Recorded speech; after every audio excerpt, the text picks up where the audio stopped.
أعوذ بالله من الشيطان الرجيم بسم الله الرحمن الرحيم وإذا سمعوا ما أنزل إلى الرسول ترى أعينهم تفيض من الدمع مما عرفوا من الحق يقولون ربنا آمنا فاكتبنا مع الشاهدين.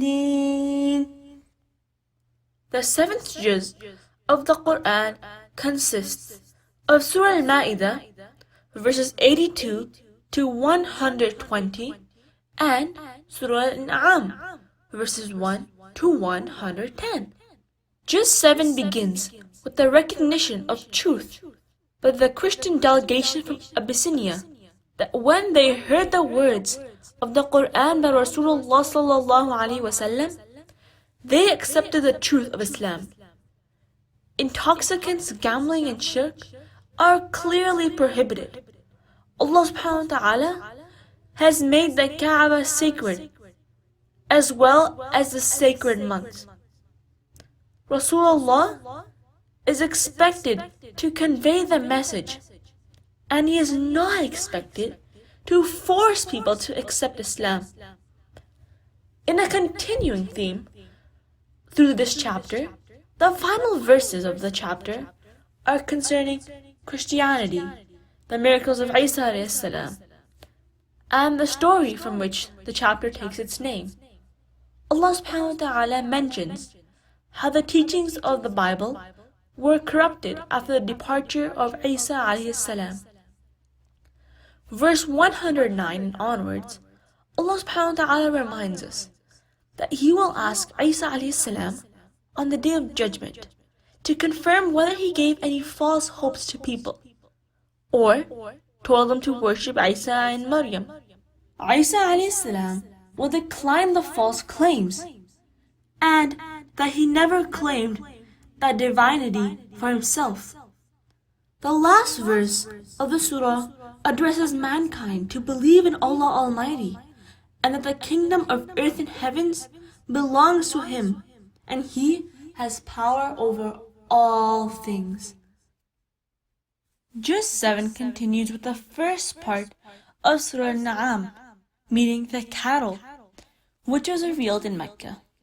This chapter is named after the superstitious practices of the pre-Islamic Arabs, but is in essence a many-sided argument against mankind's inclination to associate companions with Allah, whether openly or in disguise. Like Surah Al-Maida, this surah also refutes the beliefs and actions of the mushrikeen. One must rely on Allah subhanahu wa ta'ala for assistance, and that only He is in control of all things. Allah makes it clear that any sacrificial offering to others besides Allah are haram, whether it is food or animals. The Qur'an sketches the life after death of the disbelievers to warn them about the consequences of denial.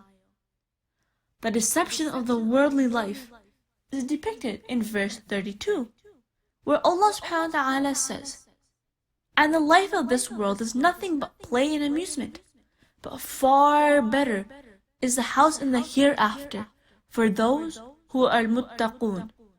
Will you not then understand?" Prophet Ibrahim's story is mentioned as a lesson of how he gave arguments against shirk. Then Allah subhanahu wa ta'ala mentions the names of 17 prophets, that they also gave the message of Tawheed and were role models. But if any of the prophets had committed shirk, then all of their actions would have been destroyed, because shirk cannot be tolerated. Furthermore, Allah subhanahu wa ta'ala mentions the signs in the creation. He is the creator of seeds, night and day, sun and moon, stars, lands and oceans, water, and whatever comes out of the earth. All these signs are for those who are willing to believe. The Juz ends with the warning to mushrikeen, as Allah Almighty says, "And we shall turn their hearts and their eyes away from guidance, as they refuse to believe therein for the first time, and we shall leave them in their arrogance to wander blindly." Astaghfirullah. May Allah accept this from us. Jazakallah khair. Assalamu alaikum wa rahmatullahi wa barakatuh.